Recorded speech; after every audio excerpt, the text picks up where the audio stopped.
Bonsoir à tous et bienvenue sur votre émission. Le risque de fracture augmente avec l'âge et le vieillissement de la population va s'accompagner d'une augmentation du nombre de fractures, notamment de fractures de l'extrémité supérieure du fémur.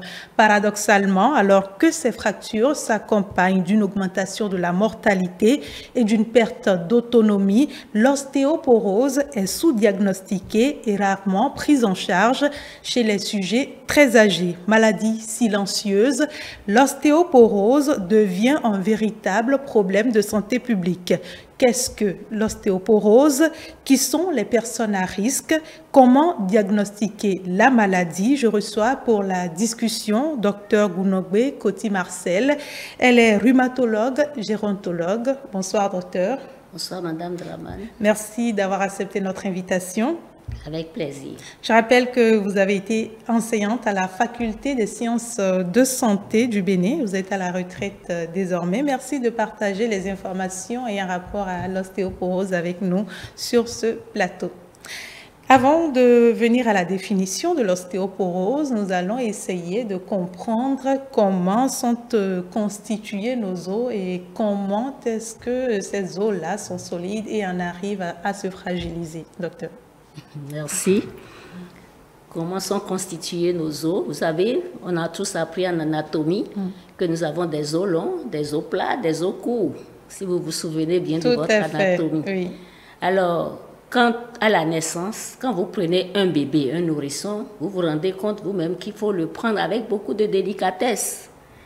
Et avec l'évolution, les os se fortifient et l'enfant peut commencer par marcher, courir, tout ça.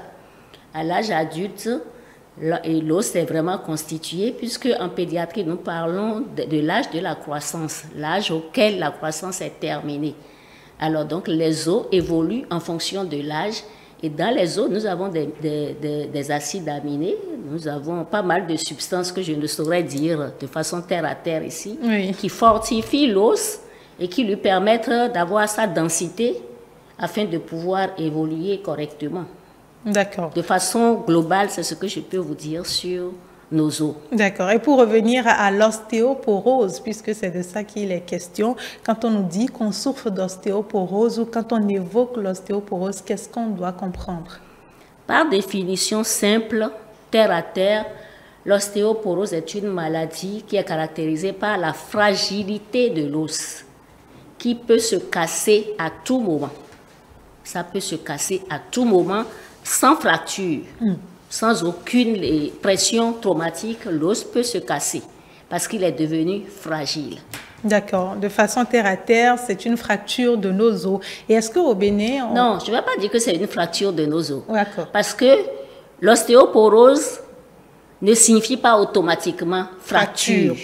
Mais la fracture est l'une des conséquences. C'est la phase terminale de l'ostéoporose. D'accord, c'est bien de spécifier ça. Est-ce qu'au Bénin, c'est une maladie fréquente chez les personnes âgées? Alors, il y a quelques années encore, on pourrait dire qu'on ne cerne pas le problème parce que, bon, sur des radiographies standards, sur des scanners, tout ça, on peut dire qu'on constate une déminéralisation de l'os. Mais depuis bientôt quelques années, nous pouvons dire avec précision si tel individu est en ostéoporose ou pas. D'accord. Et est-ce que vous rencontrez de façon fréquente des cas de malades? De plus en plus, nous en rencontrons.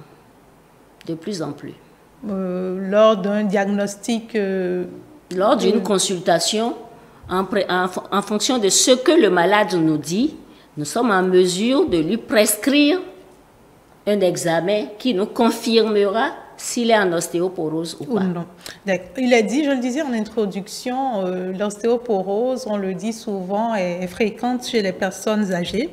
Est-ce que toutes les personnes âgées sont susceptibles de faire l'ostéoporose? Non, pas du tout. Ce n'est pas parce qu'on est âgé que ça équivaut à l'ostéoporose. Ce n'est pas systématique. Ce n'est pas systématique. Maintenant, s'il faut en venir à les causes, je ne sais pas si vous en êtes déjà là. Non, est-ce que... Oui, pas encore les causes. C'est déjà bien de spécifier ça. On le dit aussi que les femmes sont plus susceptibles de faire l'ostéoporose que les hommes. Oui, on dit que les femmes sont plus susceptibles parce qu'à la ménopause, surtout à cause du manque d'oestrogène. Lorsqu'on est ménopausé, c'est que la femme ne sécrète plus l'oestrogène, qui est l'élément, l'hormone des règles, tout ça. Et une fois qu'on est ménopausé, c'est qu'on n'a plus les règles régulièrement. Et à partir de là, l'oestrogène qui entretient ces menstruations devenant n'existant plus, ça provoque la fragilité de l'os, parce que l'os en lui-même est entretenu par les oestrogènes. D'accord. Ou la testostérone. C'est les hormones qui entretiennent l'os. Donc, c'est ce qui explique le fait que les femmes font beaucoup plus l'ostéoporose que les hommes. Oui. Et c'est à partir de quel âge? Dès que la ménopause s'installe, même à partir de 45 ans, on peut observer l'ostéoporose. Mais de façon globale, on dira, à partir de la cinquantaine, il faut commencer par s'en préoccuper. D'accord. Et sur le plan général, dans la littérature, on parle souvent d'une femme pour 3 femmes et d'un homme pour 5 hommes. D'accord. Donc, si on prend 3 femmes, on a des possibilités d'avoir une qui souffre d'ostéoporose. Par contre, chez les hommes, il faut 5 hommes pour avoir un cas d'ostéoporose. Nous avons eu Madame Edwige Hag qui a accepté partager avec nous son expérience de l'ostéoporose. On suit son témoignage et on revient juste après. Jusqu'à 45 ans, je souffrais de maux d'os, quoi. Et bon, j'ai été faire l'analyse, on m'a trouvé comme quoi je suis drépano, AS. AS là, bon, je traînais, je prenais les calmants. À l'âge de 60 ans, ça a encore prendre d'ampleur, tout ça là. Et bon, chaque fois je prends Doriprane ou Efferalgan pour calmer. Mais il y a 3 ans, cela là, ça n'allait plus du tout. Si je prends les calmants, à 2h, 3h du matin, les autres commencent à me faire du mal, tout ça là. Et la souffrance là, vraiment, je ne sentais plus bien dans les os. Les os, ça fait comme on prend le couteau pour gratter les os, quoi. Et ça me fait mal dedans. Hein? Je ne supporte plus. Même la nuit, là, mais je pleurais. Je pleurais parce que je n'en peux plus. Je ne supportais plus tout ça. Bon. Maintenant, il faut que je me rende à CNHU pour chose là. Neurologue. Bon, j'ai été le voir. Il m'a prescrit beaucoup de choses, mais il a demandé beaucoup d'analyses. Je les ai faites. Après, il a demandé de scanner. D'aller voir le rhumatologue. Le rhumatologue dit oui, que mes os, ça ne se tienne plus. Il dit, ah bon? Je dis que j'ai mal aux hanches, mal aux pieds et tout ça là. J'entends parler de cela parce qu'il y a les gens qui sont, d'après leur électrophorèse, qui sont SS, AS, souffrent des os. Comme moi, je suis AS. Vous avez dit que c'est sûrement ça. J'ai compris que c'est lié à l'âge parce que à 75 ans, 76 ans, tu vois, mais les genoux ne se tiennent plus. Tu vois, on a beaucoup de souffrance, tu vois, à marcher et tout ça là. Voilà, retour en plateau. Il y a quelques propos de Madame Hag sur lesquels vous allez revenir pour nous dire si ça a un lien. Elle a spécifié notamment qu'elle faisait le rapport avec l'électrophorèse. Est-ce que ça pourrait expliquer le fait qu'on fasse une ostéoporose ou pas? Non, ce n'est pas parce qu'on est hémoglobinopathe, c'est-à-dire drépanocytaire, oui. AS ou SS, qu'on a d'emblée l'ostéoporose, non. D'accord. Ça n'a pas de lien direct. Mais un hémoglobinopathe, c'est-à-dire un drépanocytaire SS, AS, peut à un âge donné avoir l'ostéoporose comme n'importe quel individu. Ou peut avoir des douleurs au niveau des os qui n'ont rien à voir avec l'ostéoporose. Non, mais la drépanocytose déjà est caractérisée par des douleurs osseuses.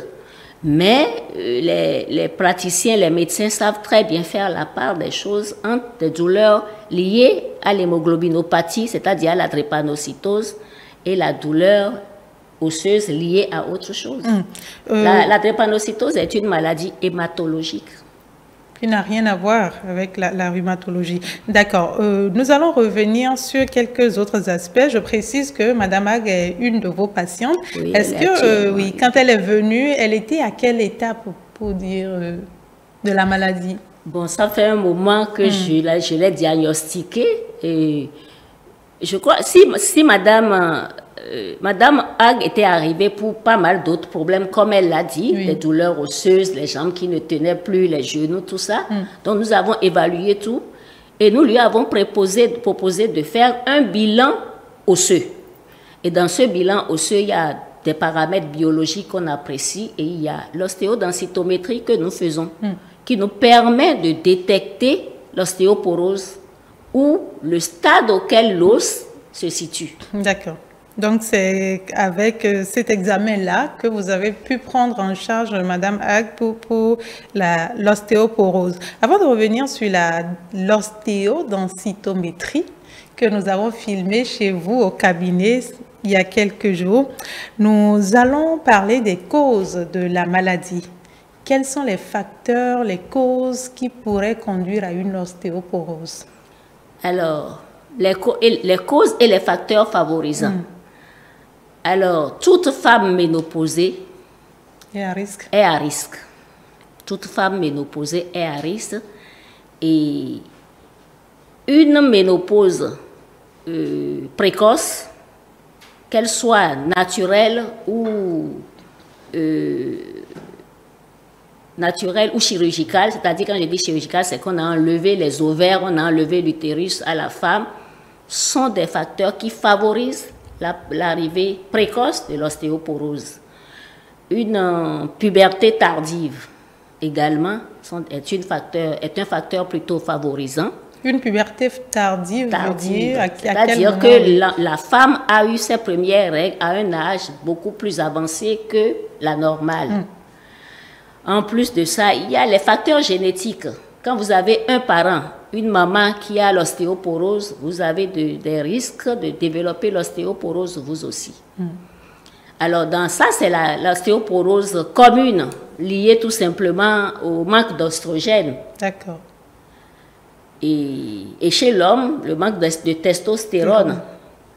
Maintenant, il y a des maladies chroniques qui nécessitent des médicaments au long cours, la prise de médicaments au long cours qui favorisent l'apparition de l'ostéoporose également.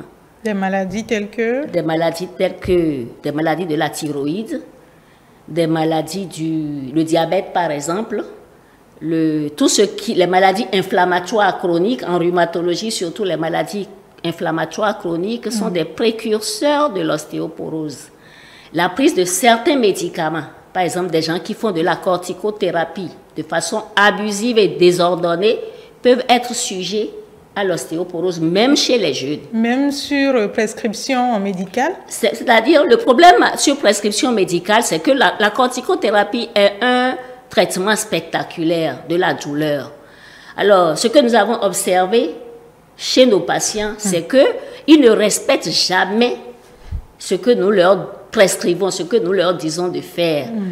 Et il y a des échappements thérapeutiques, ils abandonnent le traitement. Quand on ne doit pas abandonner, ils font ce qu'ils veulent. Et quand ils sont à nouveau en crise, je parle de la rhumatologie, de nos maladies inflammatoires, leur premier réflexe, c'est d'aller prendre un produit corticoïde.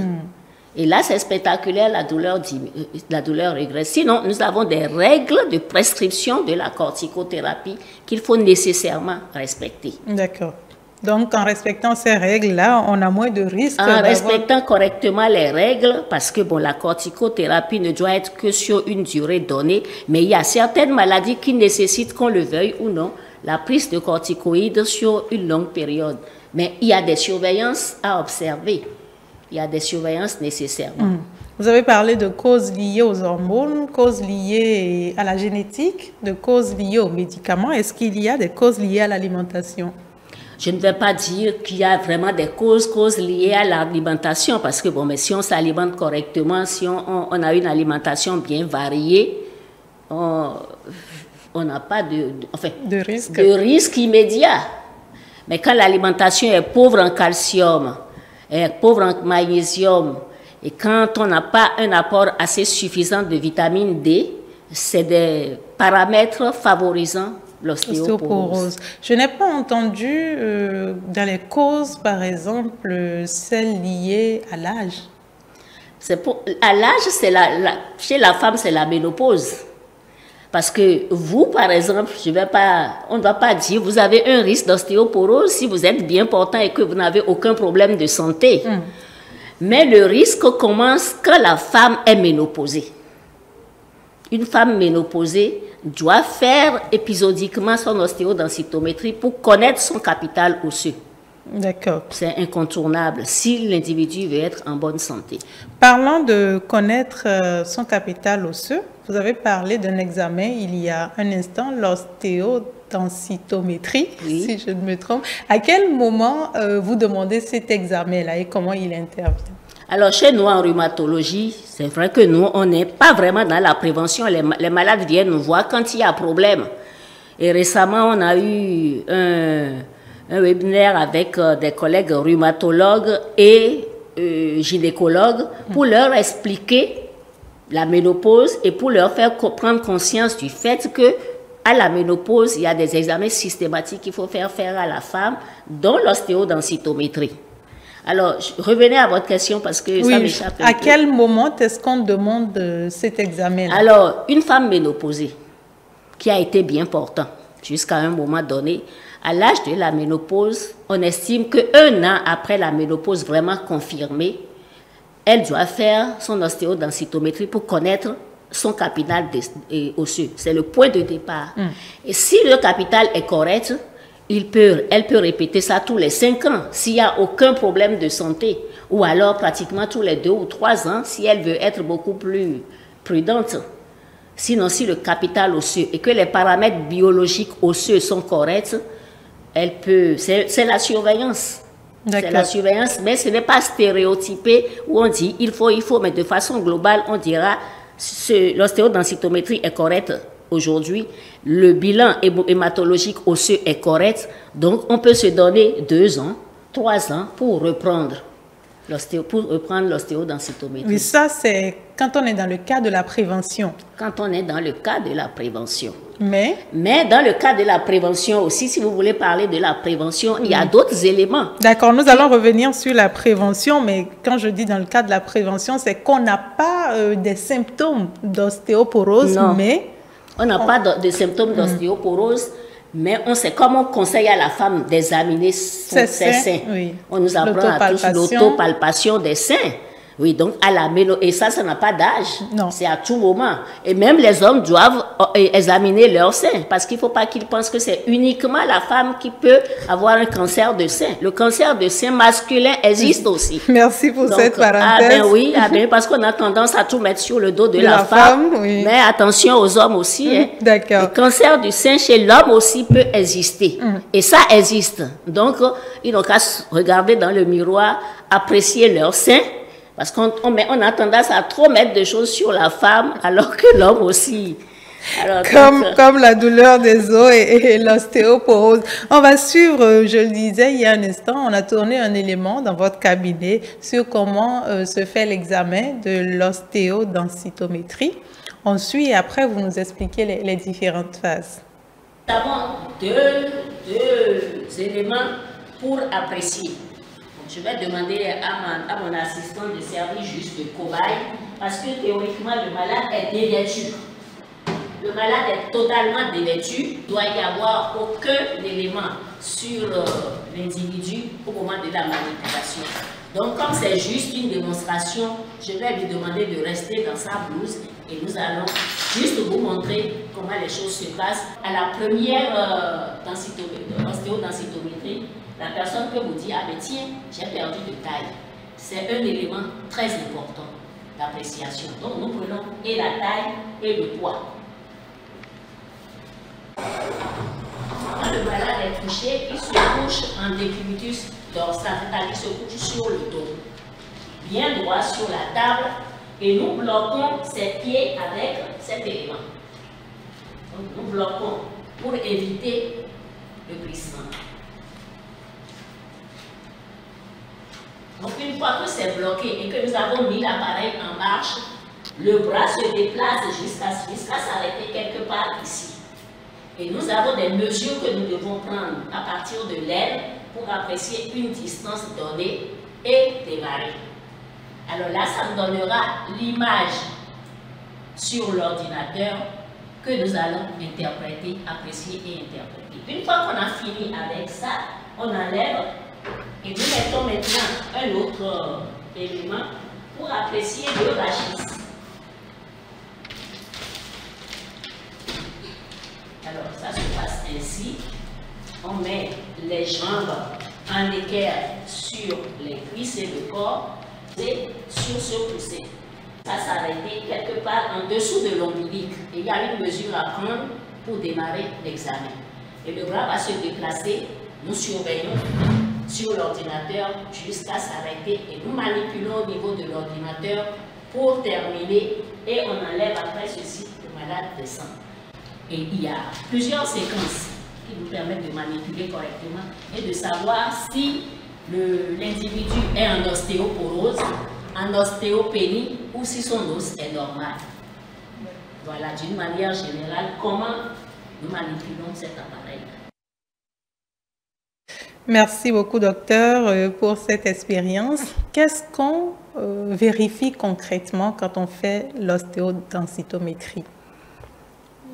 Quand on fait l'ostéodensitométrie, nous mesurons la densité minérale osseuse, la densité de l'os. Et le deuxième paramètre, c'est un élément que je ne saurais vous expliquer parce que vous n'allez pas comprendre, que nous appelons T-score. Et ce T-score permet de savoir si la personne est en ostéoporose, en ostéopénie ou si son os est normal. L'ostéopénie, c'est quoi? L'ostéopénie se rapproche déjà de l'ostéoporose. C'est que l'os, la raréfaction osseuse commence déjà par se faire. Alors, sur le plan algébrique, je vais vous expliquer rapidement. Si vous vous souvenez de votre algèbre, quand on fait la ligne, on a 0 au milieu, on a les moins d'un côté, les plus d'un côté. Alors, quand l'os est normal, c'est entre moins 1 et plus 1 et au-delà. Quand l'os commence par être en ostéopénie, c'est-à-dire que la raréfaction osseuse commence, c'est entre moins 1 et moins 2,5. D'accord. Alors là, c'est que vous êtes en ostéoporose confirmée. Ok. Ça, c'est le T-score qui est défini par l'Organisation mondiale de la santé. Et c'est à cet instant-là que vous envisagez les différents traitements qu'il faut... Déjà en ostéopénie, quand l'individu est en ostéopénie, en fonction du chiffre, on peut décider de mettre d'emblée sous traitement.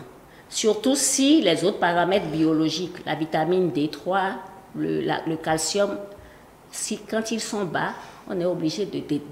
Maintenant, quand c'est à moins 2,5, automatiquement, le traitement s'impose. Okay. Ça signifie que les os sont vraiment fragiles et que si on ne fait rien, on risque des fractures. Vous avez dit que les douleurs des os ne sont pas systématiquement liées à l'ostéoporose. Pour les téléspectateurs qui nous suivent, comment est-ce qu'ils doivent pouvoir faire la différence entre des douleurs qui peuvent renseigner sur l'ostéoporose et de simples douleurs, même si on conseille qu'à chaque fois qu'on ne va pas bien, c'est mieux d'aller consulter un médecin? Alors demander aux patients, ou bien dire aux patients à quel moment de façon précise, ce serait un peu difficile.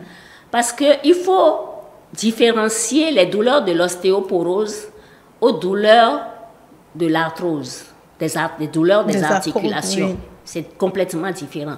Et la femme, quand elle exprime ces symptômes, le médecin doit être en mesure de dire, tiens, ça là, ça. C'est au médecin de faire l'approche diagnostique par rapport à ce que le malade nous dit. Le ou la malade nous dit, c'est au médecin d'analyser les plaintes du malade et de transformer en diagnostic et de se dire, ah mais tiens, là, on est dans un risque un problème osseux ou non. Donc, il n'y a pas de symptômes, de signes avant-coureurs pour savoir qu'on est dans un cas... Tout à l'heure, quand vous avez commencé, vous avez parlé d'une maladie silencieuse. C'est un mot très important. C'est une maladie silencieuse qui peut se révéler brutalement un jour par une fracture à n'importe quel niveau, surtout au poignet. Je suis assise, j'ai envie de me lever, je m'appuie pour me redresser et je veux descendre de la chaise et je fais une petite rotation, je casse le col du fémur. Oui. Ou alors, de façon encore plus précise, c'est que chez la femme, elle a des douleurs rachidiennes. Oui. Et ne sait pas que ses os sont en train de se fracturer, que les vertèbres sont en train de se fracturer. Oui, docteur Gounogbe, vous l'avez dit vous-même, le temps passe tellement vite, nous venons de faire 26 minutes, nous allons mettre et revenir dans un autre numéro sur d'autres éléments de l'ostéoporose, notamment les types de fractures, le traitement, comment ça se fait et quelles sont les possibilités de prévenir cette maladie. Merci à vous d'avoir participé à cette discussion. Je rappelle que vous êtes rhumatologue, gérontologue. Ce sera tout pour ce premier numéro. Je vous retrouve la semaine prochaine. On parle toujours de l'ostéoporose.